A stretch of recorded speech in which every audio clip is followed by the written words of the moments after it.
Welcome to the Real People, Real Business Show, where we are talking with business owners who are in the trenches, everyday people who are working hard and have relevant and inspiring stories that you can relate to. Everyone we speak to is actively building and growing their business and is here to share their experiences, their lessons, their wisdom, and their guidance so you can be inspired to take action towards your own goals. Now, my guest today is no exception. She has an amazing story and some awesome experience to share. So without further ado, I am so excited to welcome Doña Bumgarner. Doña is a life coach for frustrated moms who are exhausted living in a culture that doesn't support them as moms or as women, and she helps them get in control with all of the different parts of their lives, so being who they are makes sense again. And I just love this, Doña. I've known you for a while. I am so excited about what you're bringing to the world. So welcome to the show, and thanks so much for taking the time to share your story today. Yeah, thanks. I'm super excited to be part of the series. Yes. I think everybody's going to love what you have to say. So let's jump right in. Give me some background. Like, how did you get here? What was your journey to becoming a business owner? You know, I have realized recently that my whole life has been the journey to becoming a business owner. So I'll give you the short version. So I am a late life mom. I had my daughter when I was 38. And up until then, I worked for a little over a decade at Apple. So I was deep in the corporate world. I was managing a team of project managers. I was exhausted. I knew that wasn't the life I wanted to live. And I definitely did not want to be a mother under those circumstances. So when I found out I was pregnant, I left that job. And then I pretty much dove into parenting the same way that I had been working at Apple, which was really, really unsustainable and not fun. And I realized that as much as I thought I wanted to be the hippie mom who stayed at home and made bread and had chickens in the backyard, before I was that mom, the reality of it was really not feeding me. I love being a mom. I didn't want to give up that part, but being home full time with my little tiny baby and having no work to do that fed my brain was really, really hard, a lot harder than I expected. So a whole bunch of other stuff happened, but eventually I ended up signing up for a coaching training. And I graduated from that program 2 years ago and started coaching women. And when my daughter was a baby, she's 8 now. When my daughter was a baby, I had started a blog that was about mindfulness for mothers and finding more peace in your home. And it was really me talking to myself at the beginning. Like, I just needed to process that stuff and I needed to figure out my own path. It was about self-care. It was about trying to find the parts of myself that felt like they got lost in those early years of motherhood. And even though I was mostly talking to myself, and I probably would have continued writing it even if no one was reading, I got a lot of really interested moms. I was definitely not alone. So that was sort of where I continued as I started coaching, is I wanted to work with moms who were feeling that discomfort with mothering, like they'd lost themselves or that they didn't know how to fit parenting into the life they had before. And you've known me for a while, and my coaching focus has shifted over the time and over the 2 years that I've been coaching. I've sort of focused on productivity and time management. Like, I dug into my old project management background and sort of pulled that out. And I experimented with working with moms who are entrepreneurs and how to build balance in their lives. And none of those really quite fit. And it wasn't until I really honed in, and with a lot of your help, really honed in on the part that really lit me up, which was the feeling that motherhood is not supported in our culture, and that's just wrong. And that I want moms to be really happy, and that I really believe that happy moms can make a happier world because our kids are happy and our partners are happier, and we do more effective work in the world when we're lit up and happy. That's where I started focusing, and that's where I got excited. And that's where my business has really started to feel like an extension of myself instead of just something I was on a treadmill with. So that's been a really interesting shift for me. And I remember that your energy shifted so much. Yeah. And I resisted it so hard. I mean, when we were working on that shift, I was like, no, nobody's going to want to hear this and everyone's going to think terrible things about me. And you were like, no, keep going, keep going. So thank you for pushing me.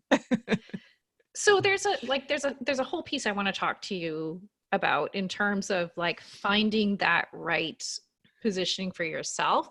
But before I do, there's also this other piece that is really resonates for me, and this is why it was so easy for me to see this in your business, was because I'm one of those moms that always wondered why I have to give, why I can't have both, like why I have to give up who I am and that whole part of myself in order to be a good mom. And so is that definition of a good mom changing in our culture?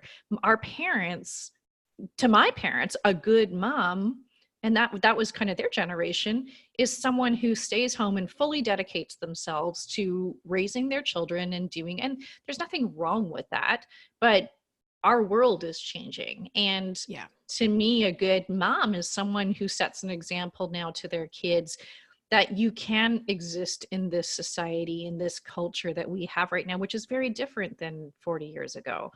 So is that changing? Is that shifting? Or are we still in this place where it's real, but we have these older values? I think that it's in a really murky place right now. My sense of it is that we have a lot of women who are really fighting for what you're saying, to really feel like they can be whole people and that they can have really powerful careers and be doing really impressive work in the world, whether it's a full-time job or it's volunteer work or whatever it is, or their own business, whatever it is that they're working on, in addition to parenting. But the struggle that I see is that we still have an ideal, a cultural ideal, that sure, women can do it all, but we're also supposed to keep our homes looking like we're home full time. And our kids are supposed to be super happy, which, by the way, our parents didn't actually care whether we were happy or not. They kind of just wanted us to be safe. So we have this additional weight on us to like be the caretakers of our children's emotional world in a way that's kind of new in our generation. There's emotional pressure to like bounce back after you have a baby in a way that's totally unrealistic, get your baby body back. We see celebrities doing that with the benefit of nannies and trainers and a lot of money. But then we take it on like we're supposed to do that, like the average person. And so I think that there is both this idea that women can have a lot of choices and we can do a lot of things and we're not expected to stay home, but also we're supposed to do everything, staying home, being a parent, working our job at 100%. And of course, there's not 100% for all those things. There's, maybe 20 or 30% if you've got 4 or 5 things on the list. Yeah, and I mean, to our generation's credit, there have been a lot of initiatives to empower women and to empower girls. Absolutely. And so much in place in order to make sure we get educated and that we have access to everything. But then what my experience was that I'm highly educated. I have way more education than I need, Yeah. arguably. But then as soon as I became pregnant, there was this big, like, weird question mark, like, oh, all of that'll be there when you go back. I'm like, I don't know. This has been my identity. And this has been so empowering. And I didn't even second guess whether I should be educated, but now I'm supposed to throw all of that away. So there's this weird conflict of empowerment and pressure, which is, none of it's bad, but it's like we still need to adjust, right? Yeah. Yeah. Yeah. And that's why I say it's murky. I mean, I do think it's shifting, and that's why I'm really excited to be part of this conversation in the world right now, because I do think if no one was interested, if we were just stuck in this old way, then no one would be interested in what I'm saying. And lots of people are interested in what I'm saying. So that's why I think it's shifting, but we still have an awfully long way to go. Yeah, I agree. And I think one of the things you expressed to me too, when we were first talking about your business moving in this direction, was this kind of overwhelm with like, well, I can't change the world, right? I can't change everything. So sometimes and I think a lot of people feel this regardless of what their business is. I can't make everything better. I can't affect everybody. So why bother trying? Yeah. Is that Yeah. true? I think it's true that we feel that. And I think it's something we need to fight against because, it's interesting. I was having an email conversation with someone this morning about climate change, and she sent out a newsletter that was talking about how she feels so overwhelmed with the climate change conversation. I mean, she's so glad it's happening, but also it just feels so scary because it's just in her face all the time right now. And what can you do about climate change, right? That feels way too big to manage. But what she came down to in her newsletter was she was talking about, well, these are the 5 things I'm doing in my house. What are you doing in your house? And so I emailed her back and I was like, here are the 10 things I'm doing in my house, and that's really empowering when you can get down to the level of, well, what am I doing about this? Because yeah, it is too big to change the whole thing. I can't change what, celebrities do or how the news represents them. But I can stand up with my real woman body that had a baby and had cancer and say, this is what it looks like to be a woman. This is what my health looks like, and be really open about that. And that's what I can do to combat that message. And what would make you feel good in terms of the impact you've created? I think what makes me feel great is when I hear either friends or clients or people I've connected with or people who've heard my podcast say, I made this change because you inspired me or you got me thinking about something, and this is the impact it's had on my life. I had a friend, an old friend, reach out after I did a podcast episode about self-care and it was about, that particular episode was about radical self-care. I was talking about the kinds of self-care that I used when I was recovering from cancer treatment and my partner and I were separated. And so it was really intense time in my life. And I couldn't go get a massage because I didn't have enough childcare or money or energy to do that. So it was things like, automating all of my bills and ordering Blue Apron boxes every week so that I didn't have to go to the grocery store. It was like, that's still self-care. It doesn't look like the self-care you see on Pinterest. But what she told me a few months later was that she had listened to that episode and she declared that January was going to be her self-care month. And so she just experimented with all the things she felt like, she made a list, all the things she felt like she needed in her life: more sleep, a little more time off. She negotiated stuff with her husband. And she said that the totally unexpected change that she had was that she began to really enjoy being with her kids in a way that she hadn't in years.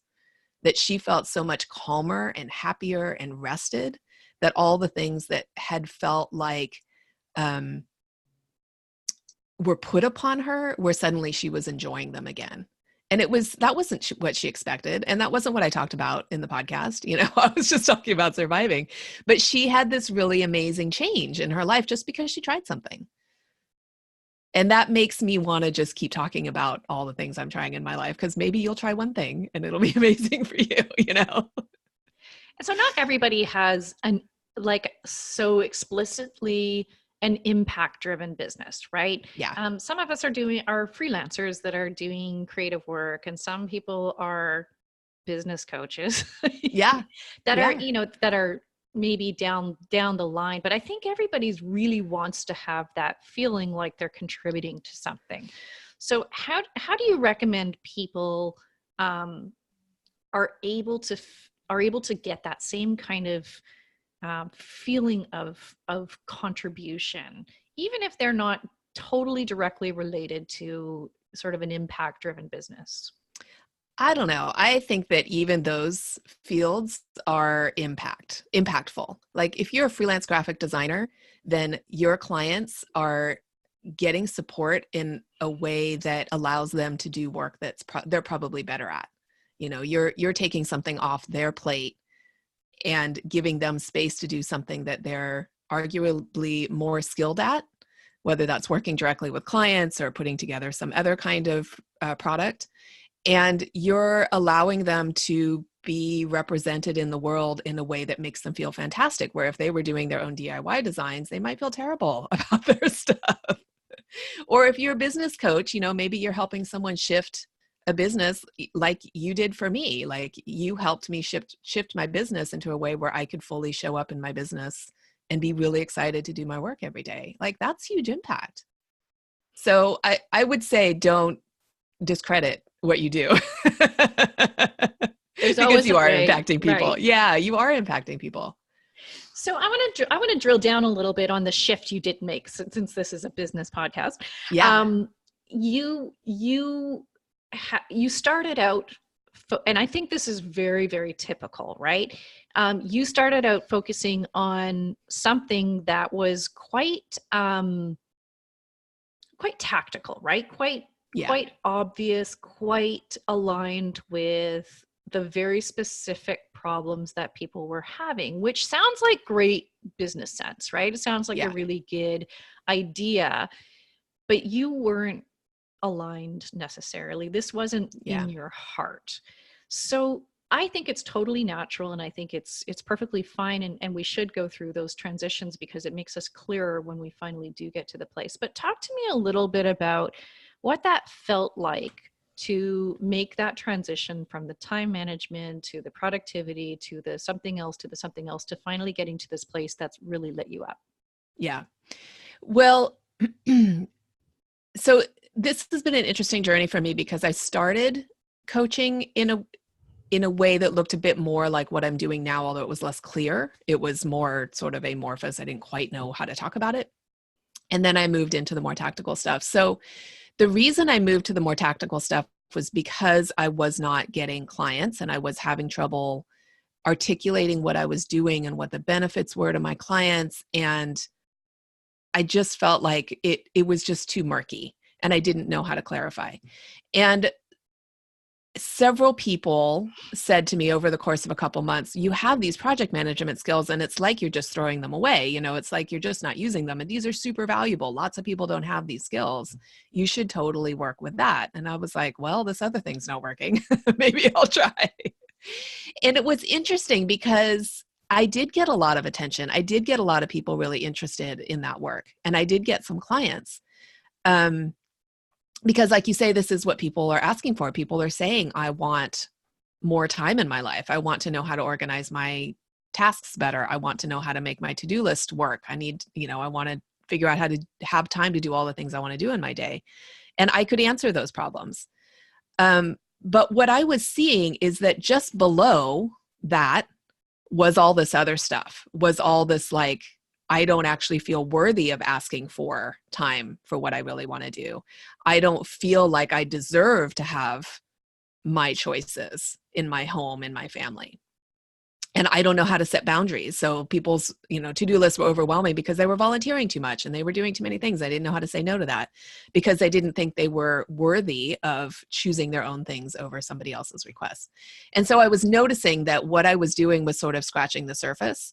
So that was one thing I noticed. The other thing I noticed is that I was dreading I was dreading content production. Like I have a podcast and I have a blog, and I was just like, every week when I went to make that content, I was just like, this is so boring. Even though I knew exactly what to say and I knew what people wanted to hear and I knew how to solve their problems, I was just not lit up. And so I was just dreading the work. And I got to a point where I realized that if this was going to be my job, if this was going to be my work, I didn't want to do it. I'd rather go get a job at Starbucks. And you don't want to feel that way about your own business because it is too freaking much work to not have fun doing it.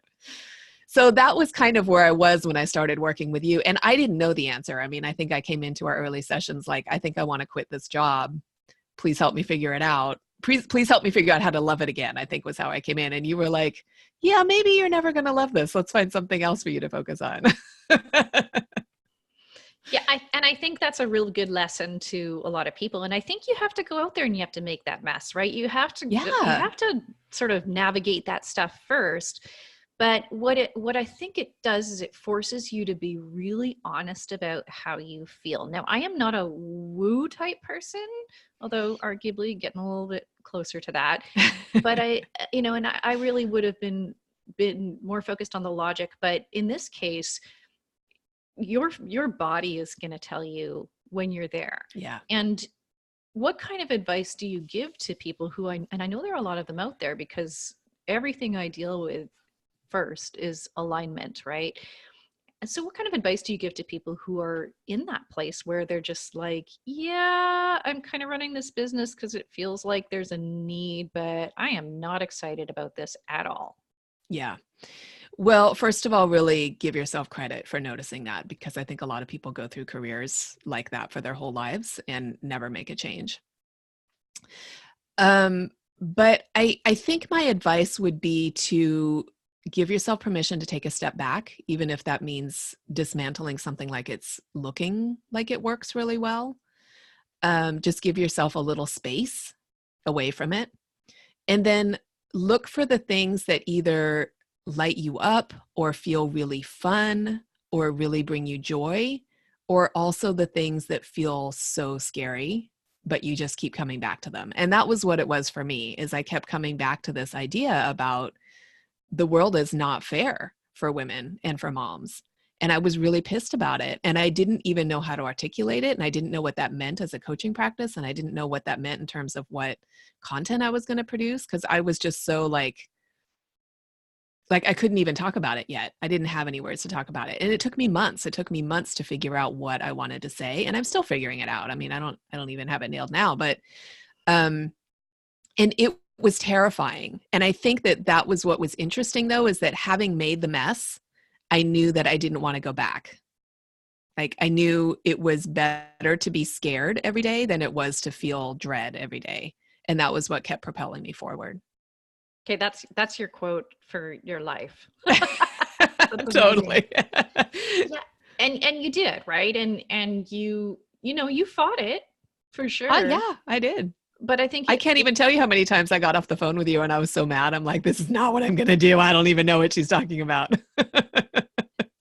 So how are you serving your clients now? Like what was that final transition where you were like, you know what, actually, I'm going to do this? I think that it was, I don't know that I could even tell you where that line in the sand was. I think it was just a series of, I'm going to try this and it's really scary. Oh, people really like that. I'm going to try this other thing and it feels really scary. Everyone's going to hate me. And then I would get all these emails like, yes, me too. I totally feel that. Say more. And I was like, oh, I think I'm hitting a nerve here. And then just getting really curious, like just talking to a bunch of women, like, what are you frustrated about? What is it that really makes you mad in your life? What is it that you're struggling with? And starting to see the patterns. And that's what is really powerful from my past. I mean, that's my project management history coming in to serve me, is that I can see patterns. So I can look at a big problem and break it down into solvable pieces. So even though I'm not teaching my project management skills, I'm totally using them. Yeah. I mean, this whole conversation around alignment is so, so important. And like, I come from an IT background, right? I come from IT, I come from technology, I come from a very, very analytical, logical, very startup-y type of environment. And although I don't want to do that work anymore, boy, does it ever serve me. Everything that I have learned about building systems and creating systems has served me a lot. And I can bring that into the coaching work that I do with my clients, but I know this is my calling, right? This is the work that I really excel at and where I feel really good. So we were talking a little bit about the way that you serve your clients now. And so you've had a bit of a transition in the kind of the offers that you have for your clients and the way that you work with them, because of you going out there and experimenting and getting curious. And I think that's really important for people to hear, right? It's important for people to hear and to know that you had to take that action in order to be really clear on what you're doing with your clients. Yeah. Yeah. And are you, is that still in transition right now, or are you feeling pretty good about where you're at with your offers? I'm feeling pretty good about where I'm at. I still feel like as I work with more people, I will learn more and have new offers, but I hope that that's going to be a years long process. I mean, I think that as this conversation shifts in the culture, as women have different expectations for their lives and their families and the balance of gender roles in their families, my work is going to shift in relationship to that. And that's great because I'm actually someone who doesn't like to do the same thing forever. That was one of the things I loved about working for Apple, is that every month it was like a new job. I never knew what I was going to be working on. So I think that the fact that my work will probably shift and grow a lot over time is great for me. And I think that's real, right? And I would encourage most business owners not to feel like what they have right now has to be the be all end all. I think you have to give yourself permission to shift and to change, and you should be curious about what's happening with your clients and with the work and the results that you're giving them. Yeah. Okay. So let me ask you, my field is saturated with people who call themselves business coaches, and there's every manner of them, right? They're like people who have never run a business before to really experienced and sort of authentic business coaches. You're in the life coaching space, and I think you're sort of facing the same thing. There are a lot of different types of life coaches with a lot of different types of focus. What makes you kind of uniquely positioned in your industry? Well, what I'm noticing is that there are not a lot of coaches. There are some out there, but there are not a lot of coaches who are working with women specifically on their lives, like how to make their lives better. So there are mindset coaches that kind of position themselves that way. And there are lots of coaches who are about productivity and time management or business or like one aspect of life. But I don't see a lot of coaches who are like, let's make your life as a whole feel better for you. And I've talked to some people who say, oh, you're a parenting coach. And I'm like, no, because I don't really give parenting advice. I mean, if needed, that's certainly something we can work through, but I do a lot more than that. But I'm a coach for moms with whatever moms are bringing to the table. And that can be parenting, that can be time management, that can be communication. It can be a lot of things. And what's your big hope for your clients? I really want there to be more happy moms. So whatever it is that's going to make them happy in their lives, that's what I want to help support them in. That's where I want to help them shift. So whether that is that they want to be more confident in their parenting, or whether that is that they want to have more egalitarian workload in their relationship, or whether that is that they want to go back to work or start a business, or just develop the habits of taking care of themselves and putting themselves first a little bit more often. All of those things are on the table. And how do you know when that's something that they've achieved? What's the big shift that you see in people when they have kind of reached what you would consider them to be happy? I'm thinking of one client in particular who I've been working with off and on for a couple of years. What I see in her is that she knows her mind. She knows when something's wrong. She knows when she needs to make a change. And it's not like her life is all perfect. There's still stuff she struggles with. She still has difficult relationships. She has kids who are about to leave home. And so there's that whole struggle of like becoming an empty nester and struggling with one kid's failing to launch and one's launching a little earlier than she'd like him to. There's stuff. It's not like her life is perfect, but she knows what's important to her. She's really clear on her values and her needs, and she knows when something's off. And, some clients would reach that point and be like, great, I don't need coaching anymore. Where she is she's like, I know I still struggle in these places. So when I'm at the point where I know I need help, I need support for that. And so she still comes back and gets coaching. And so I think that that's an interesting balance too, is that you can be fixed, at the end point and still want support. And that's amazing. I have the same experience. I have clients who have kind of, they feel good. They have reached this sort of next level in their business, but the really smart ones are like, okay, well, let's keep going here. So maybe I don't need to work with you every 2 weeks. Maybe we do, monthly check-ins. Maybe we do some sort of arrangement where I've got you on speed dial. And that's really smart, because I've seen a lot of those people who are engaged that way. Now they're actually getting the results that they want. But the reason I ask you this question is because you are in a business where results are not like cut and dried, right? It's not Yeah. like I can say I made you this much more profit, or Right. I delivered a website or something like that. You've got this very sort of intangible goal. And I think other people are in that same position where they aren't sure how to quantify or qualify or describe their results. Yeah. And I have to say that has been something that I have really struggled with in this business and that I still struggle with. I feel like it makes sales conversations really difficult because I can't say, if you invest in this, then you will get, because I don't know for sure what they're going to get. And everyone's results are going to look a little bit different. But I have seen the changes in my clients. And now that I have worked with enough people that I have a range of those things that I can talk about. I can say, well, this person achieved this and this person did that. And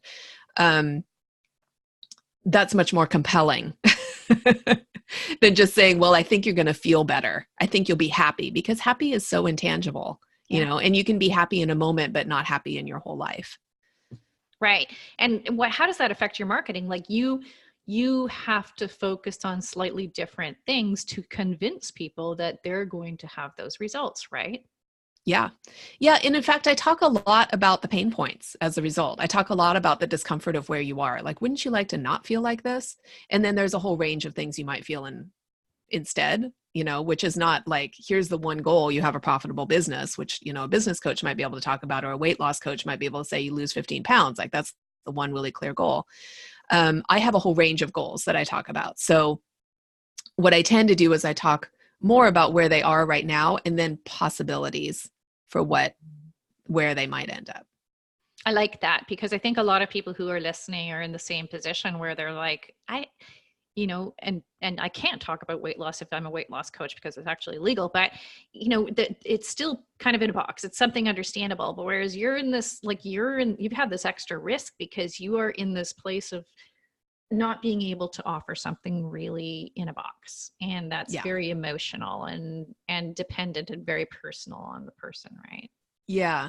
Yeah. And another thing that I think is really interesting about my particular field is that because my clients and I work on things that are so personal and private in some ways, that I feel really careful about not talking about my clients without their express permission.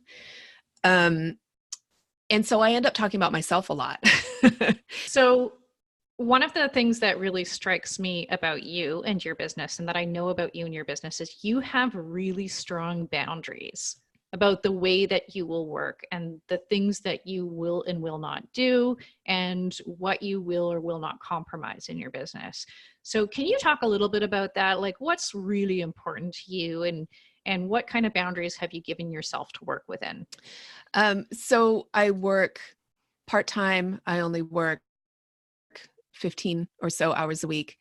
And that limits the kind of opportunities I could take advantage of. I can't actually have that many clients at a time, which means I have to be really strategic about the ones I take and how I work with them, and how I market. I don't have a lot of time to go out and do a ton of networking events or go to conferences or, so I have to be really strategic about the choices. But that is also one of the things I teach my clients, which I think is really interesting, is that when you are really clear about your values, then a lot of your decisions become a lot easier. So when you're really clear about what you will and will not do, then lots of questions get really easy to answer. So I think that it's so interesting that I have this parallel between how I run my business and also how I teach my clients to be in their lives. Yeah. I mean, that's a great example of you bringing your own strengths through to the work that you do with your clients. I think that's super important, because our businesses really are quite personal, right? They're I think very so. aligned with who we are. They should be. Yeah. Really aligned with who we are as people. And I've always admired that about you, that you have stood so strong about your own boundaries in your business. Um, So let me shift gears for a second. One of the questions I like to ask all of my folks is, maybe a little self-serving because I have opinions about this online internet business world that we are in. So, what do you think the biggest gap is between kind of what's real versus what we see out there in the online business world? The biggest gap. Well, I think that we're all out there hustling the vision of our business and making it look like we're all super successful. And most of us are struggling a lot more than we're making it look. I actually had lunch with a friend of mine the other day, and she's like, "Oh my gosh, your business must be booming. You're everywhere." And I was like, "Well, right now I'm not doing so great." And, things are growing. It's not like it's not growing, but I definitely think I put out a view of how my business is running that doesn't necessarily match the reality. And partly that's on purpose, right? I want people to think I'm a successful coach so that they know I can help them. And I know I can help them whether I have 10 clients right now or 2 clients right now. But their perception of who I am is going to shift based on how successful they think my business is. So I'm on purpose putting up a little bit of a facade. Yeah, and I think everybody does that, right? I don't think Yeah, that's absolutely. the whole point of this show is to be super real, right? Yeah. And we are going to continue to talk about our work in a way that feels really good for us.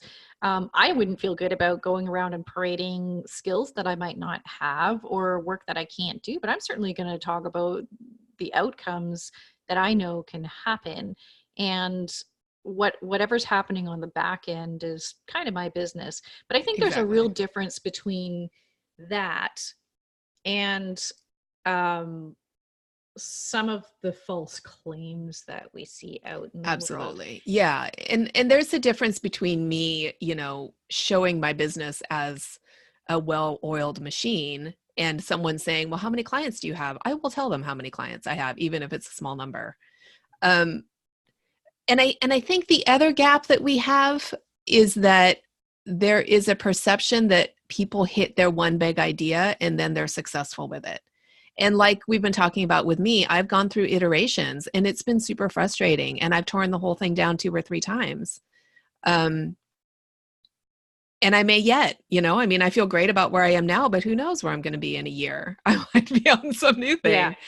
So that's another gap that I see in the perception of how people look at other people's businesses. And I think that this is most dangerous when you're feeling like you're doing it wrong because you haven't hit your one idea that has hit the ground running. That doesn't mean you're doing it wrong. It just means you haven't hit the thing that's going to roll for you yet.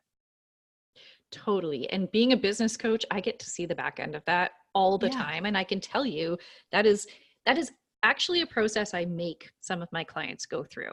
If they're not clear yet, I will make them. I have one client who I have just run through the ringer. Okay, go do this now. Okay, go do that now. What'd you learn? What'd you figure out? All right, now we have hit on where you need to be. But you just simply the backstory doesn't exist for a lot of those people that are out there that we're Yeah. seeing the stories from. And to me, that's a huge shame because I would love to have a show where everybody gets to come on here and air their dirty laundry and be like, this was a shit show. This was really hard. And I don't think there's any mistakes. I don't think there's any failures. I really don't. And that's not like me being motherhood and apple pie and stroking your face and saying, it's okay. I honestly think every single thing that we screw up, we are getting further ahead. And I run headlong into risk now because I know I'm going to be further towards my goal if I do that than if I sit back, wringing my hands, clutching my Yeah. pearls and going, oh my God, but it's not quite right yet. Right. Right. Yeah. And I am a risk adverse person. So that has been a hard thing for me about learning to run my own business is that I have to make mistakes. There is no way I'm going to get around making mistakes. And I just have to figure out how to learn from those mistakes and not take it as a sign of my failure. Yeah. And that's been a learning process for me. And it's been a hard one. It is. And it's hard for everybody. I can tell you that. I have a lot of perfectionists in my Yeah. arsenal here, and they have to unlearn that behavior. I had to unlearn that behavior. I Yeah. was the biggest perfectionist, right? Yeah. And now, And the other thing is that sometimes something that feels like a failure isn't actually a failure. That's another one I've had to learn, is like sometimes when I put something out and there's kind of no response to it, it doesn't actually mean it's wrong. It may mean that I marketed it wrong. It might mean that I didn't get it in front of the right people. It doesn't mean the idea is bad. So sometimes it's also like really pulling apart, how did this fail and why did it fail? What was my part in this? Did I get too caught up in fear and I only told people once about the thing I'm launching? Well, no wonder nobody signed up, So there's the piece of being brave about failing, but then there's also the piece of like really being analytical about failures and understanding why something failed that's not emotional. Right. There's a phrase I teach my clients that I force them to use. And instead of saying something failed, I teach them to say that's good information. Because Exactly. it's all good Exactly. information, Yeah. right? And it helps take that personal, identifying edge off of what the outcome was, right? Yeah. Okay. Yeah. So I have one more question for you. What's the one thing you wish you had known before you got started in this big adventure? I feel like there's so much I wish I know. I don't know if I can identify one thing. I guess the one thing, which is not that I didn't know it, it's just more that I didn't believe it, was that it takes a really long time. It takes a long time. And especially when you work part-time, it takes 2 or 3 times as long. And you have to be so patient and just count every success, celebrate every success like crazy, because it might be a long time till you get another one. And they do start to snowball after a while, but it can take years. And that's really exhausting. And it wasn't that nobody told me that, because they did. I was just like, oh, I'm going to be a special snowflake. It's not going to be like that for me. And it totally was. Oh man, I have stories. So Doña, what's next for you? Well, right now I am launching a self-care challenge that I'm going to kick off next week, October 9th. And that will lead into a self-care class that I'm going to run, a live self-care class. So the self-care challenge is free. Anyone can join. And if that is great for you, you loved it, there's going to be another more in-depth class that'll follow. I am really loving my podcast right now. That's been a really big thing for me. I have a bi-weekly podcast called Nurturing Habit. And I do one interview a month and one solo episode a month. And so that's been a really fantastic balance for me. We talk about all the kinds of habits that women can build in their lives so that they can be happier and more enlivened by their lives. And I interview the most interesting people. And that's one of my favorite things to do, is just get on the phone and talk to people about what they do and how that work benefits women. And I've had some really interesting guests recently, and I have some really interesting guests coming up. So that's a really fun thing that's happening. Awesome. And what kind of support do you need in order to get to your next goals? What can this community do for you?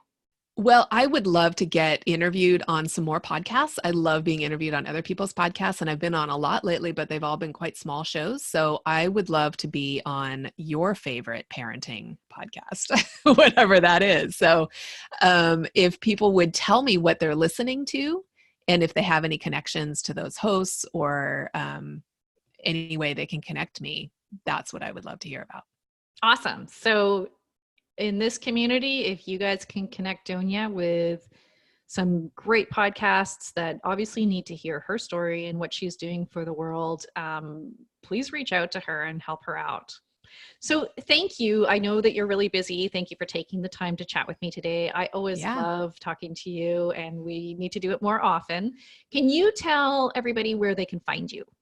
Yeah, absolutely. I'm giving you the podcast name. I'm at nurturedmama.net. That's my main site. You can get to the podcast, my how to work with me, sign up for my mailing list there. If you're interested in the self-care challenge, you can find that at nurturedmama.net/selfcare with no dash or anything, just self-care. And right now there's just a email sign up. So get on that list and you'll get all the information as it comes out in the next few days. Awesome. I bet a bunch of people in this group a bunch of our listeners would love to take advantage of that. It's going to be fun. That's awesome. It's fun and lightweight. It's all about figuring out what self-care works in the life you already have. It's not about any big work. Bubble baths and candlelit anything. Yeah. Yeah. If you have time for that, great. If not, it can be small. Awesome. Well, I have loved talking to you, and I'm so excited to see where you're going. Such an amazing conversation. Go and check Doña out and jump onto her self-care challenge. And I know she has some awesome other freebies on her site. And thank you for tuning in today to hear this story. These episodes that you're listening to are all featuring members of my free private Facebook group called the Real Deal Business Coaching Group, where we have daily prompts to keep you focused on building your business and sharing your everyday challenges, bi-weekly virtual coffee chats, open coaching, member support. And you know what? These are all people who are doing exactly what you are doing. So it's a really incredible community. If you'd like to join that community, or if you want to be featured on this show, I'd love for you to come hang out with us in the group. The link's in the show notes, or search us up, Real Deal Business Coaching in Facebook, to find us. And finally, I would love for you to join us for our next episode, where we're going to be speaking to Anne DeBlandu, who is out of Florida, and she is running a gift curation. So very similar to our last guest, but also very different. She is doing some really, really beautiful stuff with her clients, and she's going to be sharing her story. And I think the story is what you're going to be really interested in, because she went from nothing to something really, really quickly. So tune in next week and listen to that episode. So thank you again for being here. And if you have enjoyed today's content, I'd love for you to give us a review on whatever platform you're on. This helps us share these stories with an even bigger audience. And so until next time, I am over here cheering you on, and so is our group, and we can't wait to see you with us.